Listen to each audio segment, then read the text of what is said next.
An HOA cop pointed a gun at my wife, simply because she refused to join the Lake HOA.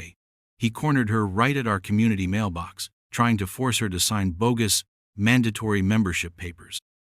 We called the real police, expecting justice, but to our shock, they let him walk. Then, it got worse. The HOA sent us a $1,200 fine for harassment. That's when we decided to fight back. They didn't know we had adopted a retired canine police dog, an expert in protection who was about to give this power-tripping imposter a lesson. When the fake cop trespassed on our property for the last time, our canine sent him straight to the emergency room. What would you do if your family was threatened over HOA rules? Let me know where you're watching from in the comments, because the revenge that follows is one for the books. It was one of those perfect late summer mornings, the kind you feel like you've earned after a lifetime of work, a little before 10 a.m. on a Saturday. The air coming off the lake was clean and cool, and the only sounds were a distant lawnmower and the cheerful chirping of birds in the old oak tree that shaded our front yard. I was in the kitchen, enjoying my second cup of coffee, and looking through the window at my wife Laura. She was walking down our quiet suburban street toward the community mailboxes at the end of the block. After 40 years as a school librarian, she moved with a calm, deliberate pace that I always found reassuring. She believed in order, in rules that made sense, and in the simple decency of leaving people be. We'd bought this house to live out our retirement in peace, far from the noise and nonsense we thought we had. But peace, I was about to learn, isn't always a given. Sometimes, you have to fight for it. I saw him before Laura did. Brent Mallory. He wasn't a neighbor you'd wave to. He was an event you endured. A retired cop in his mid-50s, who had appointed himself the HOA security captain. He wasn't elected. Nobody voted for him. He just started doing it. He even had a sort of uniforma tan shirt with a cheap-looking patch on the shoulder and a pair of tactical pants. And, of course, the gun holstered on his hip. A sight that was both ridiculous and deeply unsettling in our quiet little corner of the world. He positioned himself to intercept Laura, planting his feet like he was blocking a suspect. I put my coffee down, a cold knot tightening in my stomach. I'd seen him pull this routine on others, mostly new residents who didn't know any better. He'd use that clipboard he always carried to project authority he didn't have. Through the window, I could see the scene unfold like a silent movie. Mallory gestured with his clipboard. Laura shook her head politely. He jabbed a finger at the paper. She stood her ground, her posture unchanging. She was a rock when she knew she was right. They weren't members of the HOA. They had no legal obligation to be. Our property, and several others on our end of the lake, predated the Homeowners Association by decades. It was a fact, recorded and settled. But facts didn't seem to matter to Brent Mallory. He craved control. I saw him lean in, his voice probably low and menacing. Laura didn't flinch. She just shook her head one last time and made a move to step around him. And that's when the unimaginable happened. In one smooth, practiced motion, Mallory unholstered his pistol.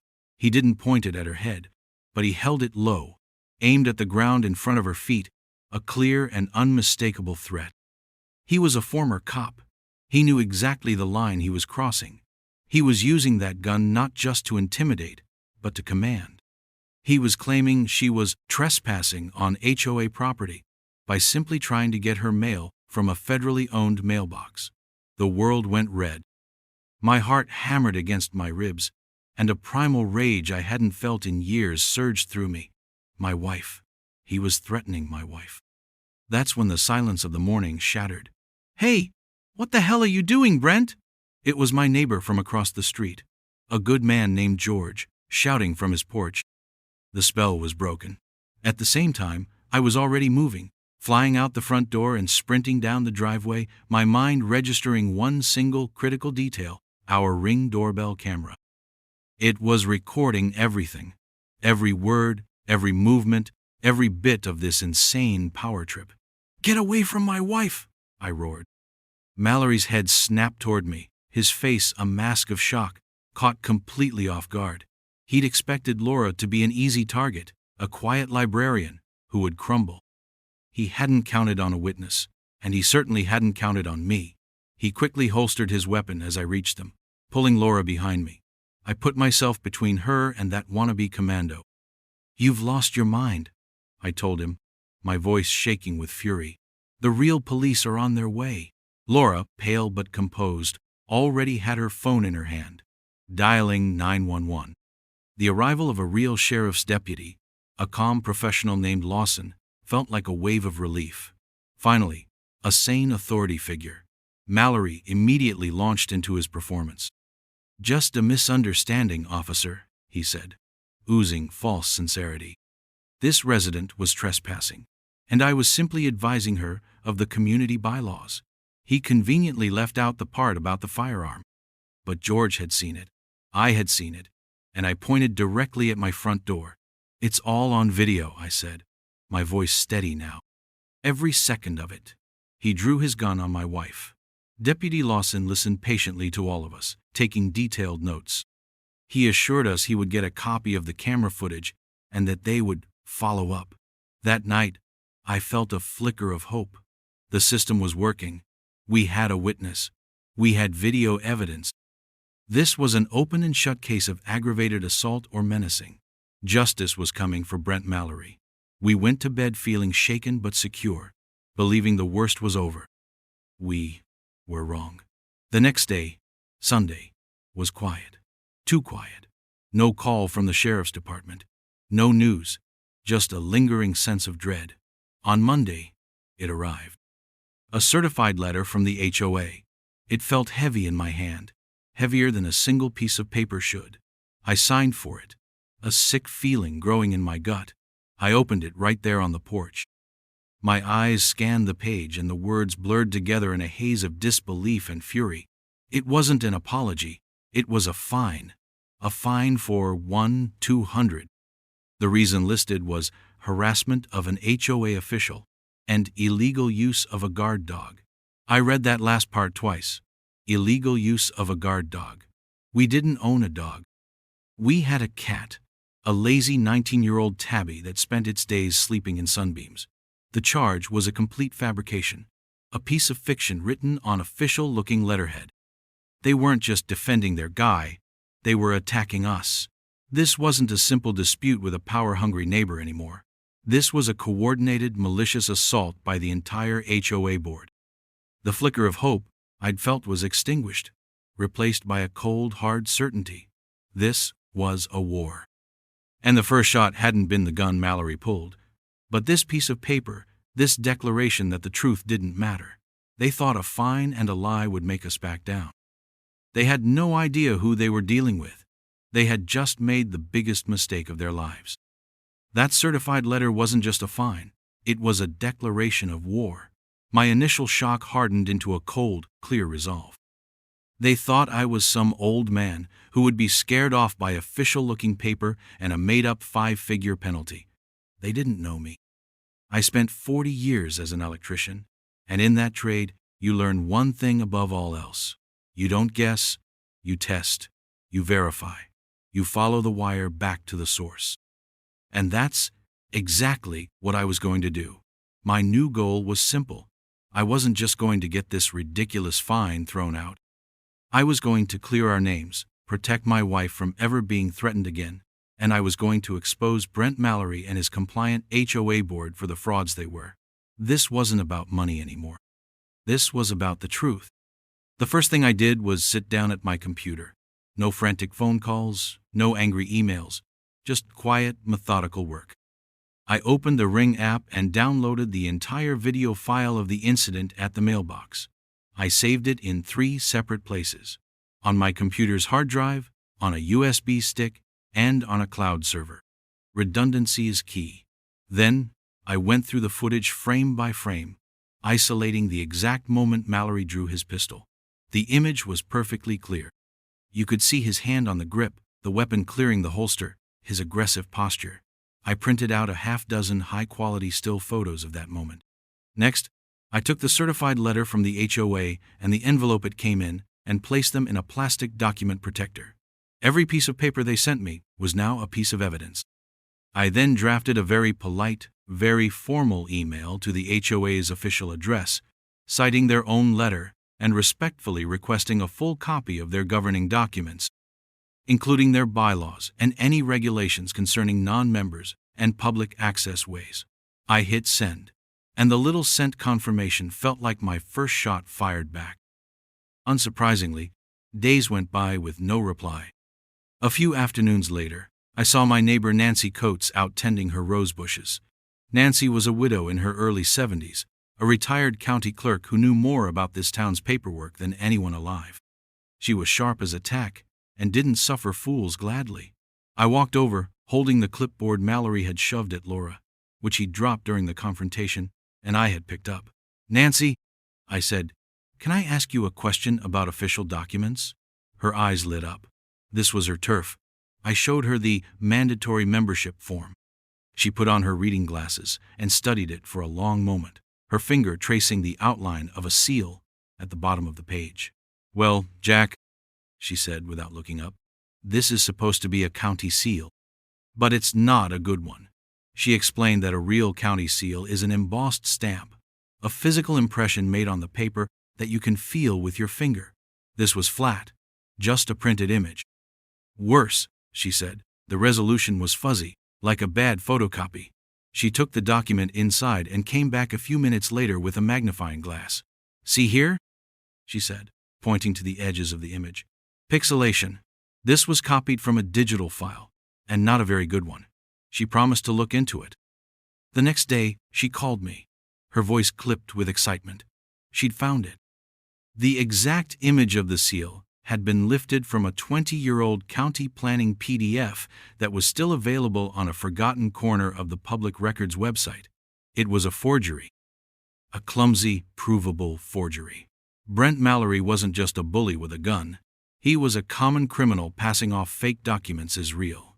I now had my first piece of undeniable, verifiable proof. A small measure of false comfort came 2 days later. Deputy Lawson called. He was polite and professional. "Mr. Raines," he said, "just wanted to let you know we've received the video file. It is being reviewed as part of the ongoing investigation." He didn't offer any opinions or timelines, but it was something. It felt like the wheels of justice, though turning slowly, were at least moving in the right direction. We were doing everything right. We were gathering evidence. We had experts, and the police were involved. I allowed myself to think that maybe, just maybe, this would be resolved without getting any uglier. That brief sense of optimism was obliterated the following evening.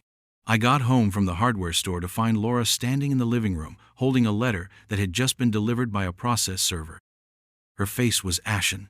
It wasn't from the HOA. It was from the county court. I took the papers from her trembling hands and read the heading.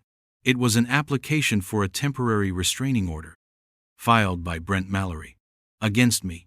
I scanned the declaration he had written, my blood running cold. He claimed he was in fear for his safety. He alleged that I had become aggressive and had made verbal threats, and then came the line that sucked the air from my lungs. He claimed he was being forced to protect himself from our menacing and uncontrolled dog attacks. The lie wasn't just a lie anymore. They had taken their absurd fiction from the finite, non-existent guard dog and had entered it into a sworn court document. Mallory was using the legal system to paint me as the villain. This wasn't just a defense of his actions. It was a preemptive strike. He was trying to neutralize me, to strip away my credibility before his own crimes could be exposed. The game had changed. This was no longer about a fine or a forged seal. Mallory had made it personal. He had weaponized the courts, and he was coming after my freedom. The restraining order was a masterclass in fiction. Brent Mallory, a man who illegally pulled a gun on my wife, was now claiming in a sworn legal document that he was afraid of me and my imaginary dog.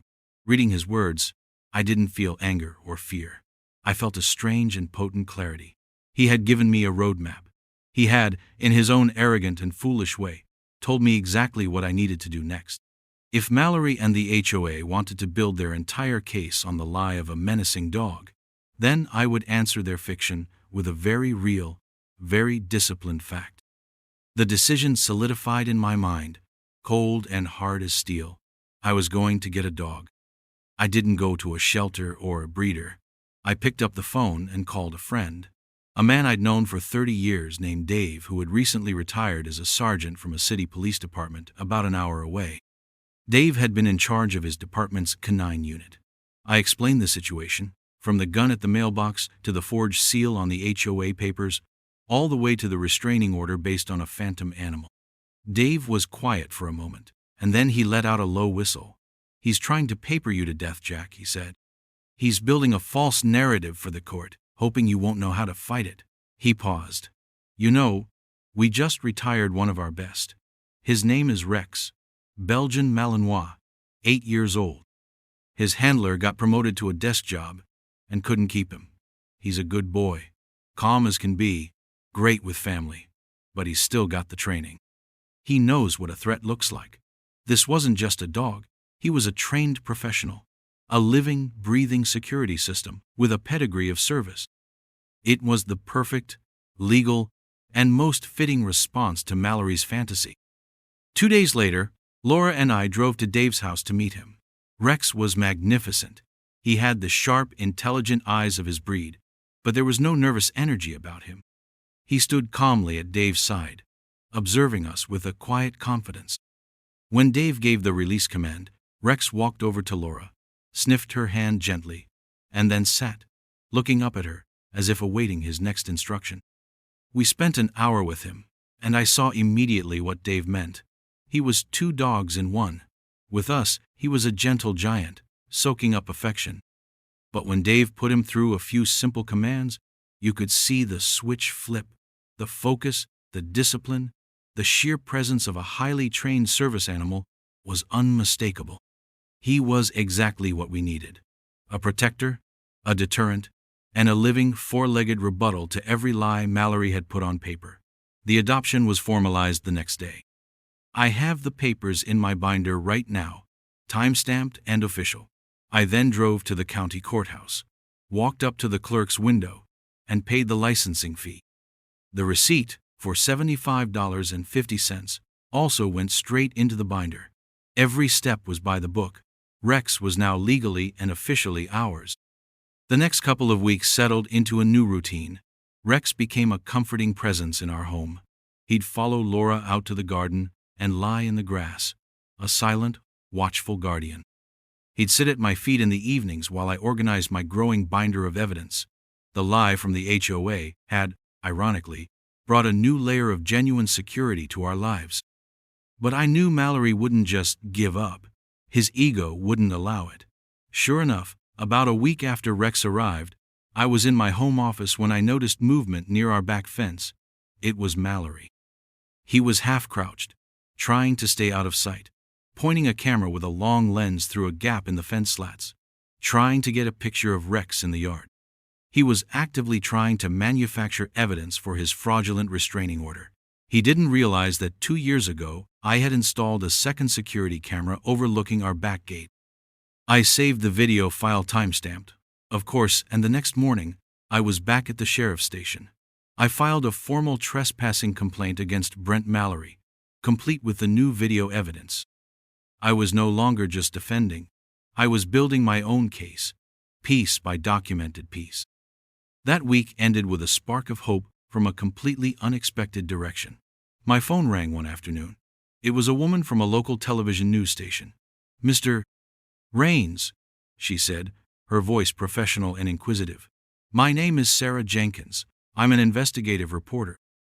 I received a tip about an incident involving an HOA representative and a firearm at your community mailbox a few weeks ago. I was hoping you might be willing to talk about it." It seemed my neighbor George hadn't just been a witness. He'd been a citizen who knew a story that needed to be told. The thought of our private battle going public was daunting, but the thought of Mallory's actions being exposed under the bright lights of a news investigation was a powerful motivator. I told her I had video, forged documents, and a story she wouldn't believe. We agreed to talk later in the week. As I hung up the phone, I looked over at Rex, who was sleeping peacefully on his dog bed. Mallory had started this fight with a gun and a lie. He had no idea I was about to answer with a canine, a camera, and the full, unblinking eye of the public. The tables were beginning to turn. The call from the news reporter felt like a turning point, but I knew better than to celebrate early. Brent Mallory and his board were wounded animals now, backed into a corner by their own lies, and that's when people like them get most dangerous. 2 weeks passed, a period of unnerving quiet. Then, the HOA made its next move, and it was even more audacious than the last. Another certified letter arrived. This time, it wasn't a fine. It was a formal notice announcing an emergency inspection of all properties in the development, including those of non-members to ensure compliance with community safety standards. It was scheduled for the coming Friday. The letter was a joke, legally speaking. They had zero authority to set foot on my property, let alone inspect it. It was a blatant, transparent attempt to provoke a confrontation, to create an incident they could twist and use against me. They were hoping I'd lose my temper, maybe shove Mallory off my porch. They were setting a trap, and I was more than happy to let them walk right into it. Friday morning arrived, bright and clear. The timestamp on my security camera system read 11:25 a.m. when Mallory's little white sedan pulled up to the curb. Laura was in the back of the house, away from the windows, as we had agreed. I was standing on my front porch, a mug of coffee in my hand.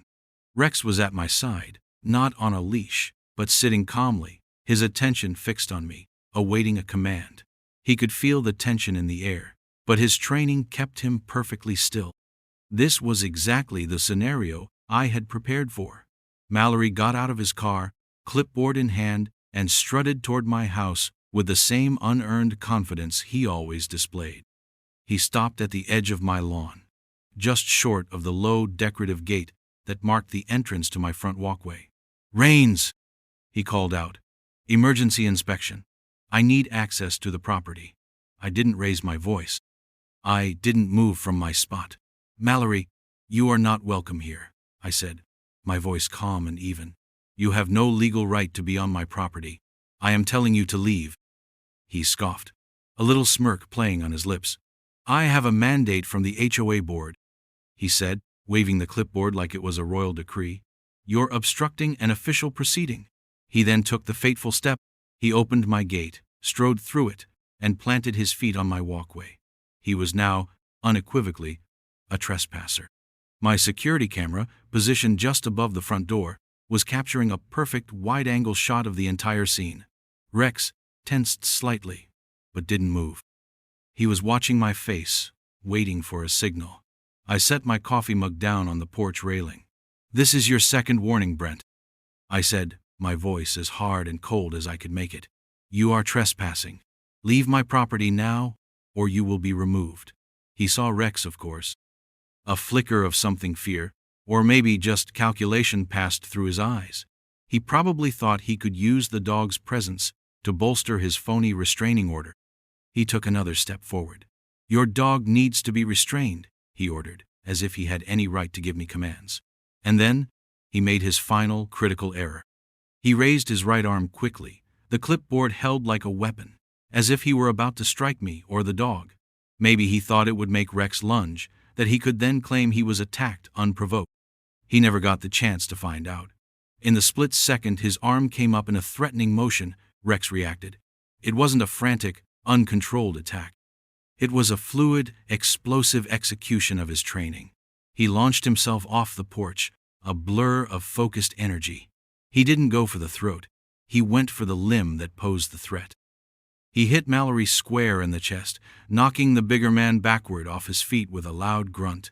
Mallory landed hard on the grass, the clipboard flying from his hand. Before he could even process what had happened, Rex had locked his jaw onto Mallory's forearm, the one he had raised. He didn't shake or tear. He just bit down and held, neutralizing the threat exactly as he was trained to do. Mallory let out a scream, a sound of pure shock and pain. "Get him off!" he shrieked. I stepped off the porch. "Rex, out!" I said in a sharp, clear voice. Instantly, Rex released his bite and backed away, returning to my side, his breathing heavy but his body calm. He sat again, watching Mallory, who was now writhing on my lawn, clutching his bleeding arm. The entire incident, from Mallory stepping through the gate to Rex returning to my side, had lasted less than 10 seconds. My camera recorded it all. The timestamp in the corner of the screen read 11:32 a.m. The audio was crystal clear. My 2 distinct warnings for him to leave, and his belligerent refusal.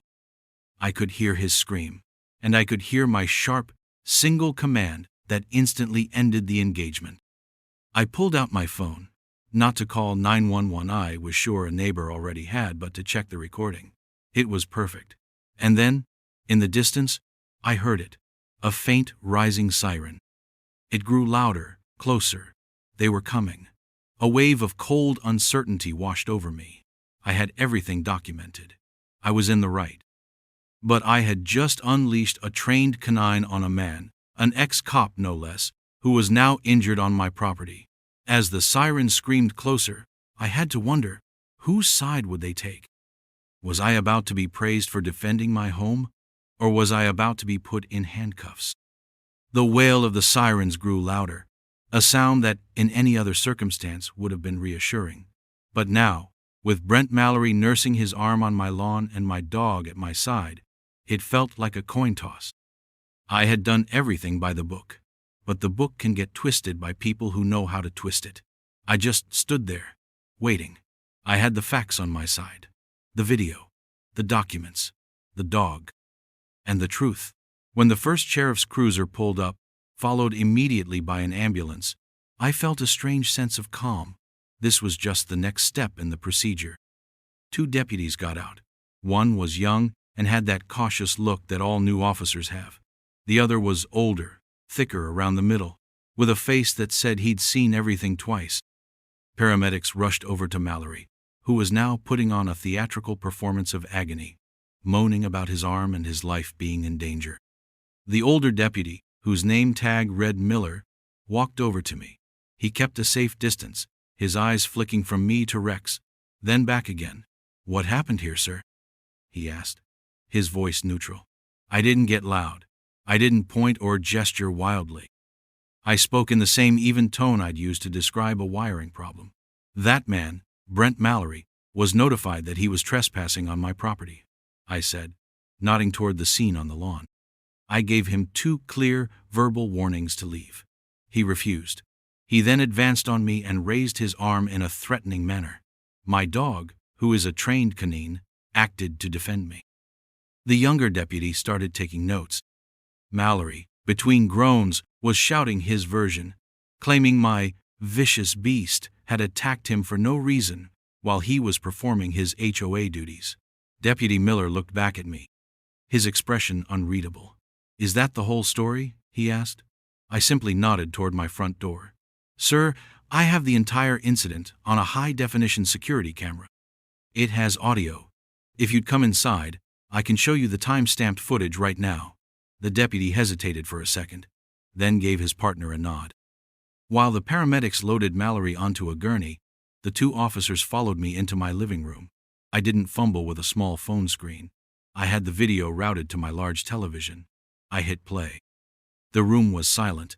As the events unfolded again on the screen, the deputies watched Mallory strut through my gate.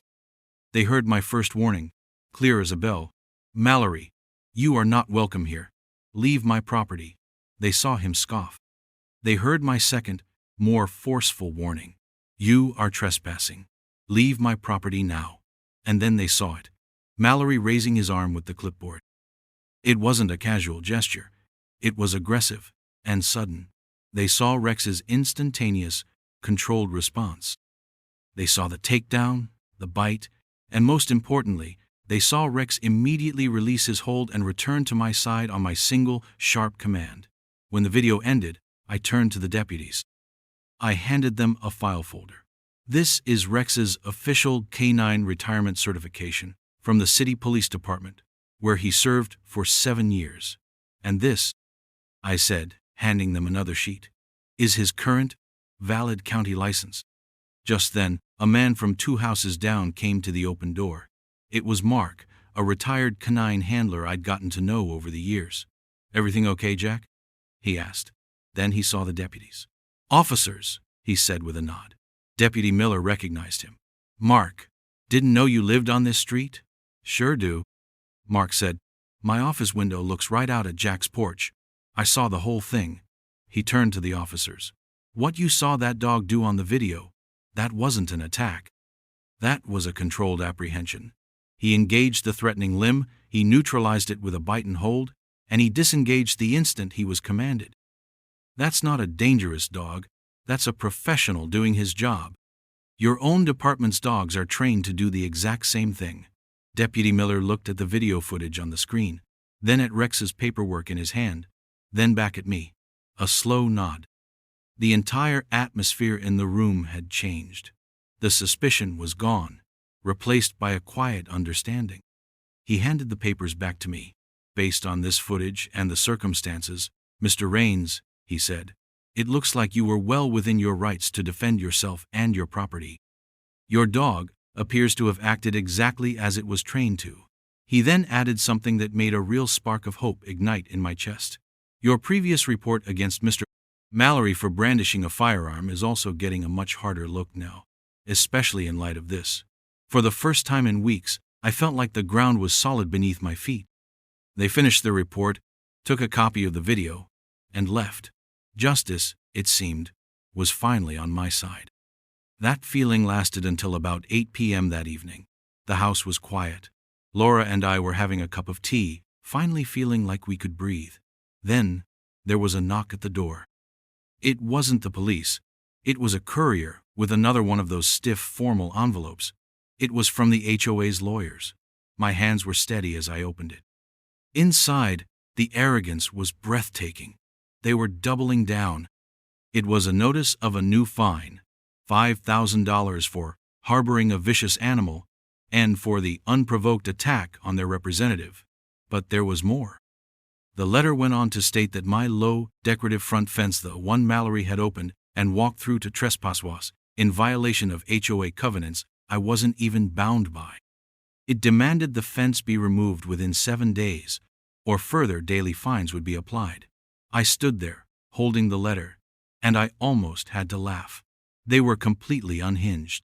They had lost the battle on the ground, so now they were retreating back to their fraudulent paper castle. It was a desperate, foolish move. And it was all the ammunition I would need to burn that castle to the ground. That $5,000 fine was the single greatest gift Brent Mallory and the HOA could have given me. Their final, desperate letter, full of bluster and baseless demands about a fence they had no authority over, wasn't an attack.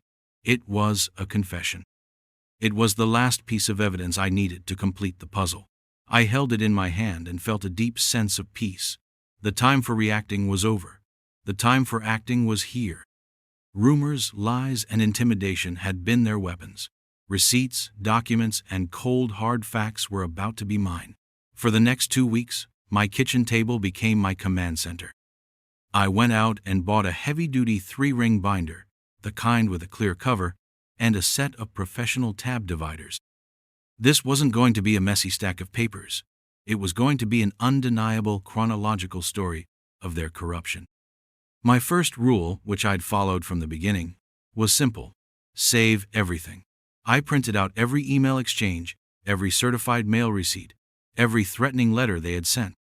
I, 3-hole, punched each one and placed them in their own section. I created high-quality prints of the still frames from the mailbox incident, showing Mallory's hand on his gun. I printed photos taken from the second video, the one where he was skulking behind my fence with a camera. Each photo was placed in a clear plastic sleeve. The paper trail alone was damning, a narrative of escalating harassment and illegal threats. The next step, which Nancy, the retired clerk, had taught me, was to verify everything. You don't fight an organization's authority with arguments. You fight it by proving they don't have any. The centerpiece of my binder became Nancy's analysis of the forged county seal. I included her notes and a printout of the 20-year-old PDF from the county website where the seal had been stolen. It was irrefutable proof of fraud. The final piece of the puzzle, the one thing I still needed, was a copy of the official HOA bylaws, not the nonsense Mallory waved around, but the actual legal document filed with the county. The HOA had ignored my written request for it, which in itself was a violation. My break came from an unexpected place. Another neighbor, a quiet man whose wife worked as a bookkeeper for the third-party management company that handled the HOA's finances, heard about my struggle. He came over one evening, holding a thick, spiral-bound document. My wife printed this at her office. He said, handing it to me, "It's their official operating Bible. Don't tell anyone where you got it." I read through it for 2 hours that night. And there it was, on page 12, section 4, a clause that explicitly excluded the original 12 properties on our side of the lake, including mine, from mandatory membership and all associated enforcement actions. The entire campaign against us was built on a lie they knew was a lie from the very beginning. This wasn't just overreach, it was calculated fraud. My third and final step in this process was about bringing in the experts, and I had been doing that all along. I added a section to the binder just for them. It included Rex's official canine certification and county license, a signed statement from my neighbor Mark, the retired canine handler who witnessed the incident, explaining exactly why Rex's actions were a standard and non-aggressive response to a direct threat. This wasn't about a dog bite anymore. It was about the testimony of a professional service animal's conduct. The binder was complete. It was nearly 4 inches thick. On the cover, I typed a simple, clear title, "The Mallory, HOA File." The following Monday morning, I put on a good shirt, placed the binder in my briefcase, and drove to the county prosecutor's office. I didn't have an appointment. I walked up to the front desk and asked to speak with the intake paralegal for the criminal division. A woman in her 50s, with tired but intelligent eyes, came out to meet me. "How can I help you?" she asked. I didn't raise my voice or make a big speech. I simply opened my briefcase, placed the heavy binder on her counter with a solid thud, and said, "I'd like to submit a formal criminal complaint against Brent Mallory and the board of the Lakeside HOA. This binder contains video evidence of aggravated assault, documented proof of wire and mail fraud, witness statements, and a pattern of criminal harassment." I tapped the cover. "It's all in there, in chronological order." Her eyebrows went up. She opened the binder, flipped through a few sections, saw the forged seal analysis, and then the HOA's own bylaws. She looked back at me, her expression changing from tired to intensely focused. "I will make sure the right person sees this today," she said. My second stop was across town, at the local news station. I had an appointment with Sarah Jenkins, the investigative reporter. We sat in a small, windowless room. I didn't give her a long, emotional story. I just gave her the binder, a complete notarized copy of the one I had just left with the prosecutor. She was silent for nearly half an hour, methodically turning every page, her eyes scanning, absorbing. She watched the videos on her laptop, her face hardening as she saw Mallory draw his weapon on Laura. When she finally looked up, she said only one thing: "This is the most well-documented case of HOA abuse I have ever seen. We're running this." That night, Laura and I were watching the 6 o'clock news. Just before the first commercial break, the screen filled with dramatic music. A photo of our quiet suburban street appeared. Then, a freeze frame from my Ring camera, Mallory's face, contorted in anger. Another flash of video, his hand on the gun. Then, a clip of Rex, standing calmly by my side after the incident. A serious voiceover began. "A gun at a community mailbox? An ex-cop accused of forging official documents? A homeowners association levying thousands in illegal fines?" The screen showed the HOA's logo, then a big question mark appeared over it. "HOA gone too far? We have the video, we have the documents, and we have the insiders speaking out." The full story, tonight at 10. Laura grabbed my hand. It was happening. Our quiet, personal fight for justice was about to become very, very public. Watching the 10 o'clock news that night was one of the most surreal experiences of my life. Laura and I sat on the couch, Rex's head resting on my knee, and watched our private 2-month war play out in high definition for the entire county to see. Sarah Jenkins had done an incredible job. The report was a masterpiece of methodical storytelling. It opened with the shaky, terrifying footage from our Ring camera. Laura, calm but cornered; Mallory, aggressive and menacing; and the unmistakable glint of the pistol in his hand. They followed it with the crystal-clear video of him trespassing for his so-called inspection, raising his clipboard, and Rex's swift, controlled takedown. The reporter didn't just tell the story, she showed the receipts. She interviewed a document expert who I knew was Nancy, her face obscured to protect her, who walked the audience through exactly how the county seal on Mallory's papers was a cheap digital forgery. They showed a redacted copy of the HOA bylaws I had given them, with the clause exempting our properties highlighted in yellow, proving the entire basis for the harassment was a sham. The report was a slow, deliberate dismantling of every lie Mallory and the HOA had constructed. The fallout was immediate and spectacular. Before the broadcast was even over, our phones started ringing. It was George, from across the street, his voice booming with satisfaction. Then another neighbor called. Then another. They had all lived under the quiet dread of Mallory's reign, and seeing it exposed on television was like watching a dam break. The next morning, the story was the talk of the town. The local online forums were on fire with outrage. The first official piece of news came 2 days later.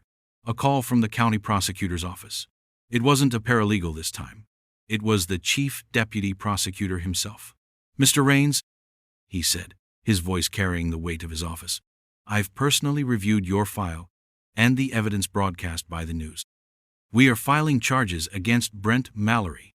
He listed them off like items on a grocery list: aggravated assault with a deadly weapon for the mailbox incident, criminal trespass for the inspection, and multiple felony counts of fraud and forgery for manufacturing and distributing false legal documents. The machine of justice, which had seemed so slow and indifferent at first, was now moving with incredible speed and force. Brent Mallory, the man who had built his identity on being a former cop, was now on the other side of the law. His house of cards had completely collapsed. A week later, we heard through the neighborhood grapevine that Mallory had resigned as security captain, and his house was quietly put up for sale. He was gone. The HOA board, stripped of their enforcer and exposed as complicit in his crimes, folded just as quickly. A week after the prosecutor's announcement, a public letter of apology was posted on the community bulletin board, a pathetic, jargon-filled statement about reviewing protocols and regrettable misunderstandings. It was a coward's apology, but it was a public surrender nonetheless. The final piece of the puzzle arrived via courier, in the same type of crisp envelope they had used to send their threats. Only this time, the contents were very different. It was from the HOA's lawyer. It stated that all fines, including the initial 1,200 and the absurd 50 attack dog fine, were rescinded and expunged from our record.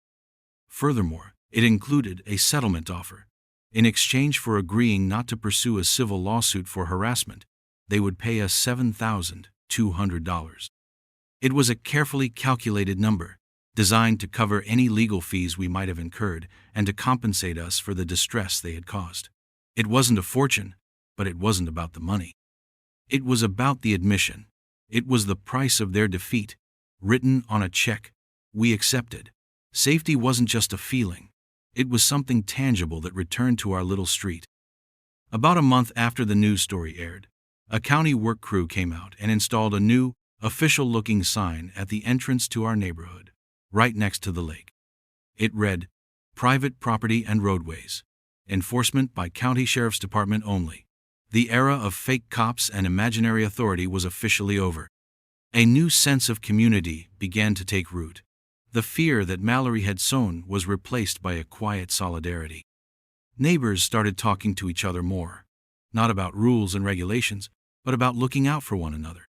We formed an informal neighborhood watch, a simple email chain to share information about a strange car or a package delivery.